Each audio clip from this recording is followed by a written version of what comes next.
رب العالمين، والصلاة والسلام على سيد المرسلين وعلى آله وصحبه أجمعين.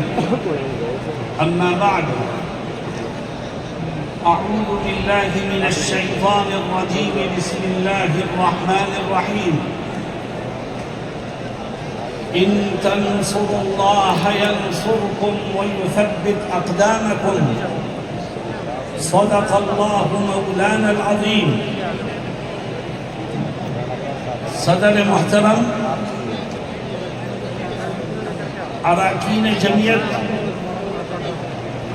اور مغربی یو پی کے کونے کونے سے آنے والے جمعیت کے ساتھیوں، ملک کے حالات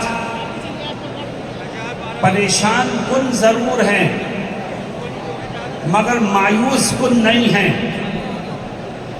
مسلمان جو خدا پر ایمان رکھتا ہے وہ حالات سے مایوس نہیں ہوا کرتا بلکہ حالات کے رخ کو موڑنے کی کوشش کرتا ہے. آج جمعیت علماء ہند نے، مولانا ارشد مدنی نے آپ کو آواز دی ہے.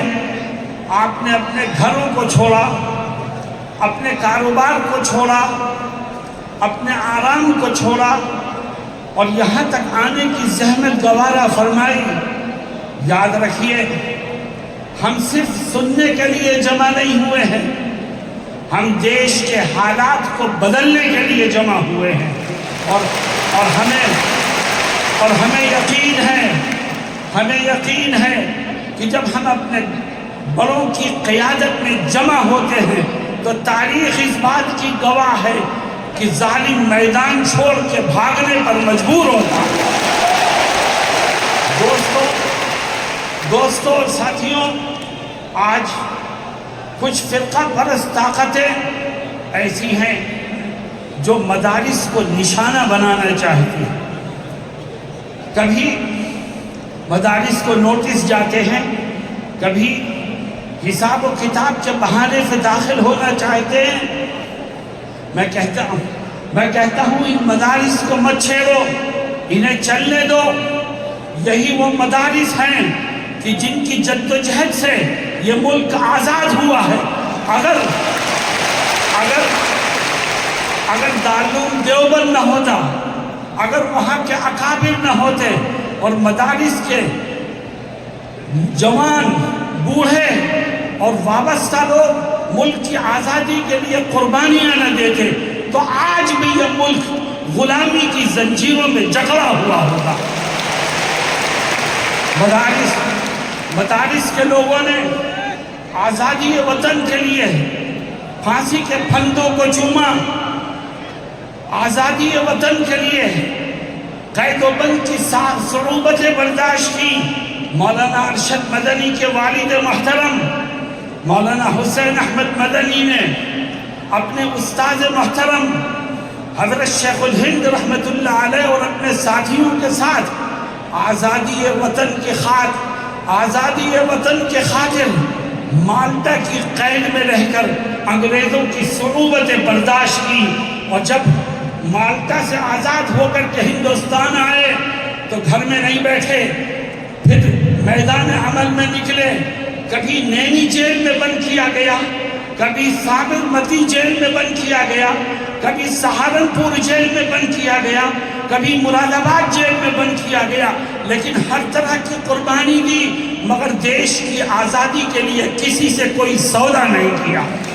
میرے دوستوں اور ساتھیوں، جب تک اس دھرتی پر مدرسے باقی رہیں گے یہ دھرتی آزادی کا سانس لیتی رہے گی. اور جس دن مدرسوں کے اوپر قدغن لگانے والے کامیاب ہو گئے تو یاد رکھو اس دھرتی کا وجود بھی مٹ جائے گا.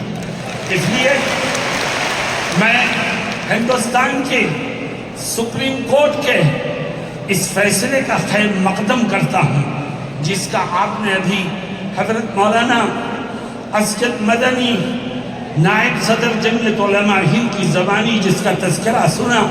اللہ رب العزت ہمیں صحیح رخ پر کام کرنے کی توفیق عطا فرمائے۔ مسلمانوں، آج ہمارا دل دکھا ہے، ملک کے گوشے گوشے میں نبی کریم علیہ السلام کی شان رسالت میں گستاخیاں ہو گئی، ہماری جان آپ پر فدا ہے، اور آج کوئی بھی کھڑا ہو کر نبی کی شان میں گستاخی کرتا ہے۔ لیکن مسلمانوں، ہمارا دل دکھا ہے، مگر ہمارے اوپر لازم ہے کہ ہم قانون کو ہاتھ میں لے کر کے کوئی کسی طرح کا رد عمل ظاہر نہ کریں۔ دشمن یہ چاہتا ہے کہ ہم روڈ جام کریں، دشمن یہ چاہتا ہے کہ ہم توڑ پھوڑ کریں، دشمن یہ چاہتا ہے کہ ہم قانون کو توڑیں تاکہ مسلمانوں کو جیلوں میں ٹھوسا جائے، اور جو گستاخی کا مجرم ہے اس کو پتلی گلی سے نکلنے کا موقع مل جائے۔ آؤ، جمعیت علماء آپ کو آواز دیتی ہے، اور کیا کہتی ہے جمعیت؟ میں اس جلسے کی تیاری میں ایک ضلع میں گیا تھا، تو مجھ سے ایک ساتھی نے عجیب بات کہی، کہنے لگے کہ ہمارے ہاں ایک شخص نے نبی کی شان میں گستاخی کی، تو ہمارے پاس انٹیلیجنس کے لوگوں کا فون آتا ہے اور وہ پوچھتے ہیں کہ آپ کیا کر رہے ہیں؟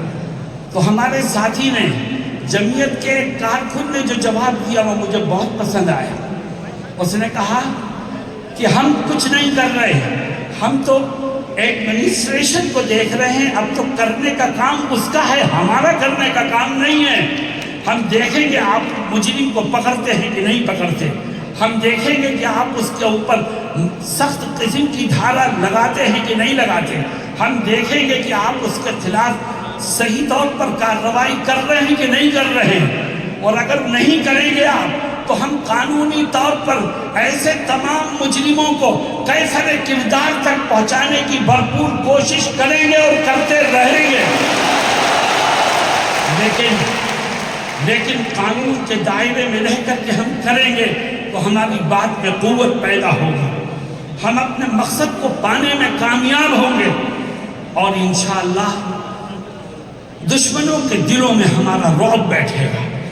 میرے دوستوں اور ساتھیوں، نبی کریم صلی اللہ علیہ وسلم کی تعریف خود اللہ رب العزت نے فرمائی ہے، اور آپ کی شان اللہ کے بعد سب سے بڑی شان ہے۔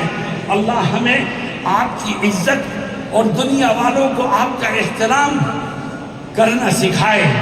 یاد رکھو مسلمانوں، اسلام ہمیں اجازت نہیں دیتا کہ ہم کسی کے دھرم گرو کو برا کہیں، اسلام ہمیں اجازت نہیں دیتا کہ ہم کسی کی خدا کی شان میں گستاخی کریں، اسلام ہمیں اجازت نہیں دیتا کہ ہم کسی کی کتاب کے لیے، کسی کی مذہبی کتاب کے لیے کوئی غلط بات اپنی زبان سے نکالیں۔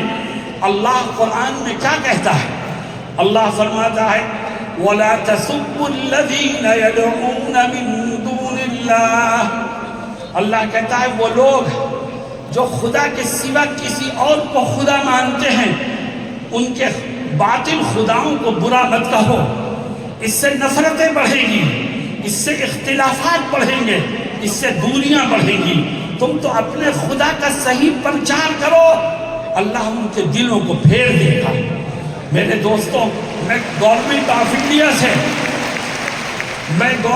انڈیا سے یہ درخواست کروں گا اس کنونشن کے مادھیم سے کہ شان رسالت میں گستاخی کرنے والے کو ملک کے کانسٹیٹیوشن میں جو سزا لکھی ہے وہ سزا دیں آپ۔ اگر قانونی سزا ملنے لگے تو کسی دشمن کو زبان کھولنے کی جرأت نہیں ہوگی، اور انشاءاللہ ہمارا یہ دیش امن و امان کا گہوارہ بن جائے۔ آج گورنمنٹ کی کرسیوں پر بیٹھے ہوئے لوگ اور ایڈمنسٹریشن کے ذمہ دار اپنی ذمہ داری کو ادا کرنے میں کوتاہی کر رہے ہیں، تبھی ایک کے بعد ایک شان رسالت میں گستاخی کی ہمت کرتا ہے۔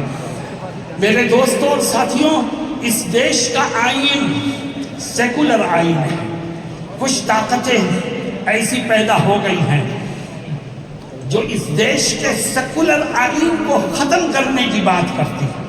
یاد رکھو، اگر اس دیش میں ہندو، مسلمان، سکھ اور عیسائی آپس میں بھائی بھائی بن کر رہ سکتا ہے تو وہ صرف اس کے سیکولر آئین کی وجہ سے رہ سکتا ہے۔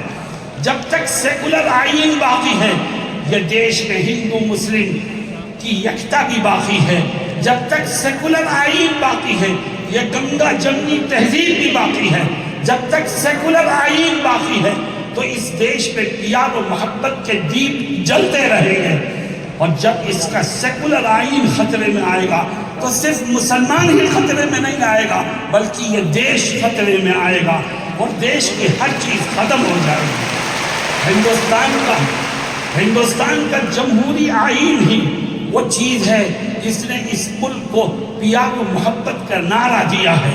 ہندوستان کا جمہوری آئین ہی وہ چیز ہے جس کی وجہ سے ایک طرف مسجد سے اللہ اکبر کا نعرہ بلند ہوتا ہے تو دوسری طرف مندر سے بھجن گایا جاتا ہے، گرجا سے وہ اپنی مذہبی عبادت کرتے ہیں، اور سکھوں کے گردوارے سے وہاں مذہبی نعرے لگتے ہیں۔ یہ اس کا ایک خوبصورت گلدستہ ہے جو میں نے آپ کے سامنے پیش کیا۔ جمعیت علماء آپ کو آواز دیتی ہے، اور اس لیے کہ تاکہ ملک کے میں رہنے والوں فرقہ پرستوں تک یہ بات پہنچا دی جائے کہ یہ ملک رہے گا تو جمہوری آئین اور سیکولر دستور کے ساتھ رہے گا، اور ہم اپنے بزرگوں کے بنائے ہوئے آئین سے چھیڑ چھاڑ کسی کو نہیں کرنے دیں گے۔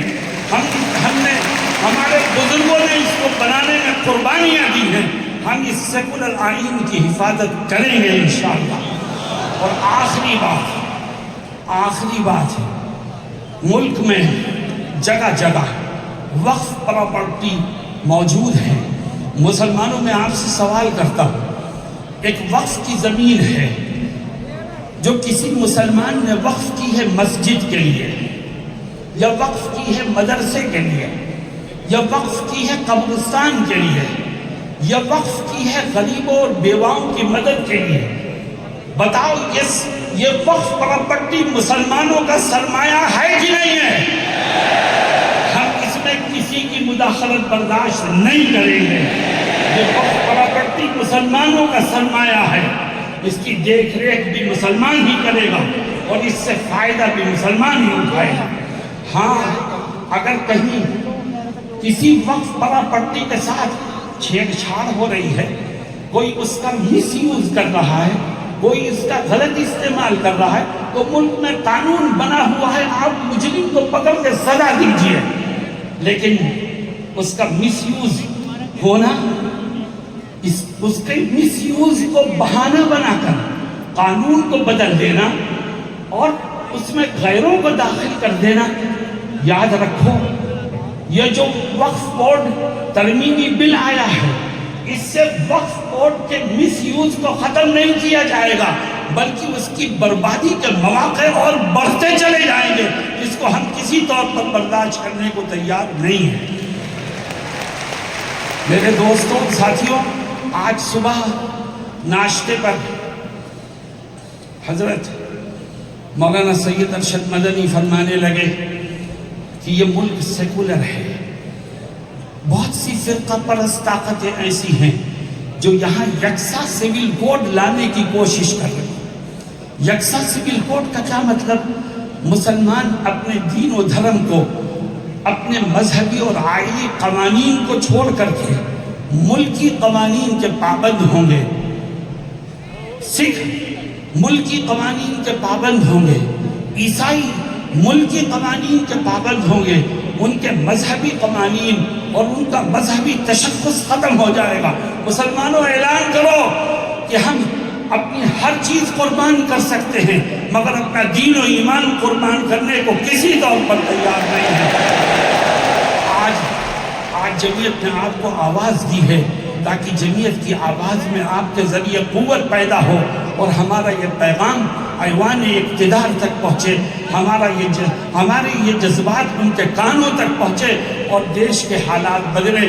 مجھے امید ہے کہ ہم نے اور آپ نے کوشش کی ہے، کوشش کرنا ہمارا کام ہے، کامیابی دینا خدا کا کام ہے، انشاءاللہ وہ کامیابی دے گا اور حالات بدلیں گے۔ بس آپ ایک ہی نعرہ دیجئے کہ مولانا ارشد مدنی قدم بڑھاؤ، ہم تمہارے ساتھ ہیں۔ مولانا ارشد مدنی قدم بڑھاؤ، ہم تمہارے ساتھ ہیں۔ اللہ ہم سب کی مدد فرمائے۔ وآخر دعوانا جزاک اللہ، تقبل اللہ۔